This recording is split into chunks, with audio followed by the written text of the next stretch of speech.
சூரா அல் மாவூன். சூரா அல் மாவூன் இறங்கிய காரணம். இந்த சூரா இறங்கியதற்கான காரணங்களைப் பற்றி அறிஞர்கள் கூறியுள்ள செய்திகள் பின்வருமாறு. முதல் 3 வசனங்கள் இறங்கிய காரணம். அல்லாஹ் கூறுகிறான், அரஐத்தல்லதி யுகத்திபு பித்தீன். நபியே, கூலி கொடுக்கும் நாளை பொய்யாக்குபவனை நீர் கவனித்துப் பார்த்தீரா? ஃபதாலிகல்லதி யதுஉல் யதீம். ஆதரவற்ற அனாதைகளை விரட்டுபவன் அவன்தான். வலா யஹுத்து அலா தஆமில் மிஸ்கீன். அவன் ஏழைகளுக்கு உணவளிக்காததுடன் உணவளிக்கும்படி பிறரை தூண்டுவதுமில்லை. இந்த வசனங்கள் சிலர் குறித்து இறங்கியது என்று கூறப்படுகிறது. அவர்கள் Aas bin Wail, Walid bin Mughira, Abu Jahl. Abu Jahl ஒரு அனாதை குழந்தையின் பாதுகாவலராக இருந்தான். ஒரு நாள் அந்த அனாதை தன் சொத்திலிருந்து கொஞ்சம் தருமாறு கேட்டான். ஆனால் அபூ ஜஹல் அவனை கடுமையாக விரட்டி உதவ மறுத்தார்.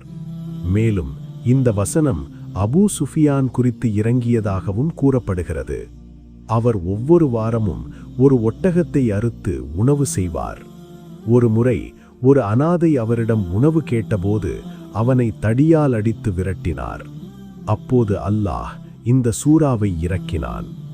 4வது முதல் இறுதி வரை உள்ள வசனங்கள் இறங்கிய காரணம். அல்லாஹ் கூறியுள்ள ஃபவைலுல் லில் முஸல்லீன். தொழுபவர்களுக்கு கேடு உண்டாகுக. அல்லதீனஹும் அன் ஸலாத்திஹிம் சாஹூன். அவர்கள் தங்கள் தொழுகைகளை விட்டும் மறந்தவர்களாக இருக்கிறார்கள்.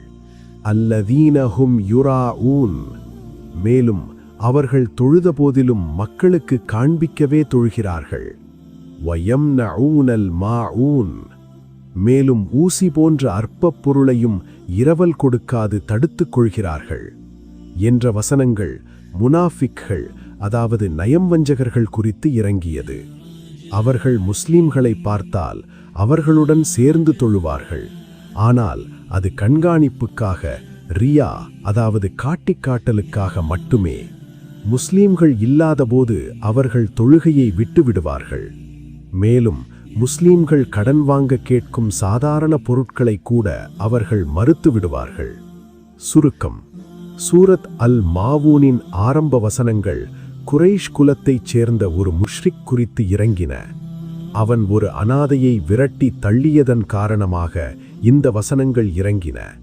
சூராவின் இறுதி வசனங்கள் முனாஃபிக்கள் குறித்து இறங்கின. அவை அவர்கள் தொழுகையில் காட்டும் பாசாங்கத்தையும் முஸ்லிம்கள் முன்னிலையில் மட்டுமே வணங்கும் இயல்பையும் விளக்குகின்றன.